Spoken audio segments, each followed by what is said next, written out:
merong dalawang itong isa kasi bagong sibol. Maganda ito, babae ito. Ang ikasawi po niya is yung hamon ng kalikasan. Yung isa naman, accident. May tatlo pa akong nakitang kilalang personalidad na napasama sila doon sa nangyaring plane crash.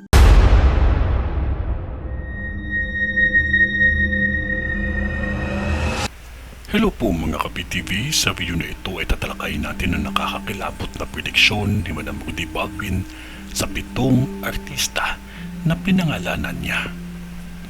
Pero kung ikaw ay hindi pa nakasubscribe sa aking channel, baka naman.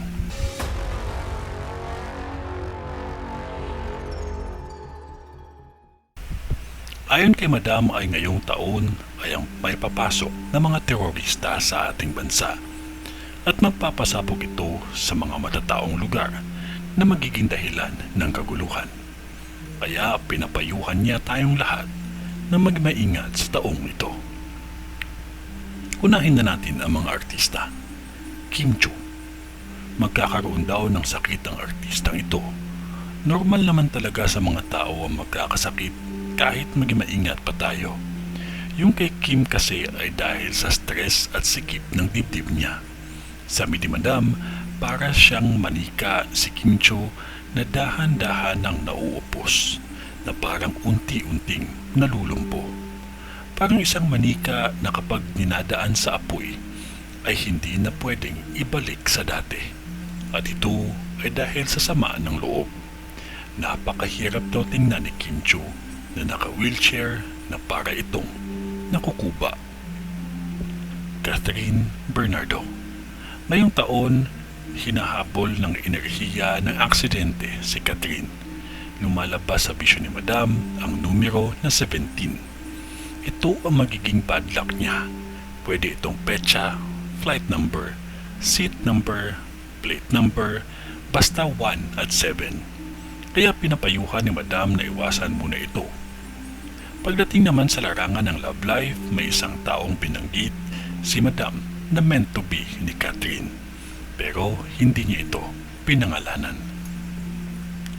Robin Padilla. May isang aksidente na mangyayari na buong akala ng lahat ay aksidente, pero ito ay plinanong gawin sa kanya. Pinalabas daw ng mga otoridad na aksidente ito, pero may dalawa siyang kaibigan na nagsabi at inimbestigahan na hindi daw ito aksidente. Maris Racal. Binalaan ni Madam na si Maris ay dudukutin. Ang nangyari kay Maggie de la Riva dati na dinukot at ginahasa ay mangyayari din kay Maris. Kaya pinayuhan niya ito na kumuha na ng bodyguard. Kasi hindi natin alam ang bawat minuto ng buhay natin. Paulit-ulit kasi itong pinakita kay Madam na magaganap talaga. Daniel Padilla. May mangyayaring mild stroke sa kanya. Itong mild stroke na to ay pwedeng maiwasan ni Daniel kung ito ay hindi magiging overweight.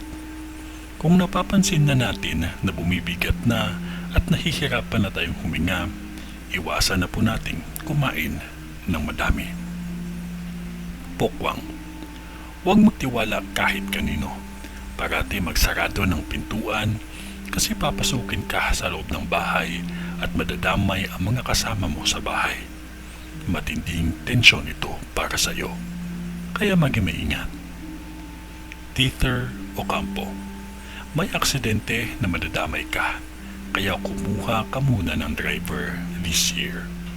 Kasi kapag itong aksidente na ito ay mangyayari, baka matuluyan ka daw talaga, ayon sa mga visions ni Madam Rudy Baldwin. Sam Milby. Iwasan mo daw ang numerong 9. Kung flight number ba ito, seat number ba o petsa ng shooting mo, iwasan mo muna ito.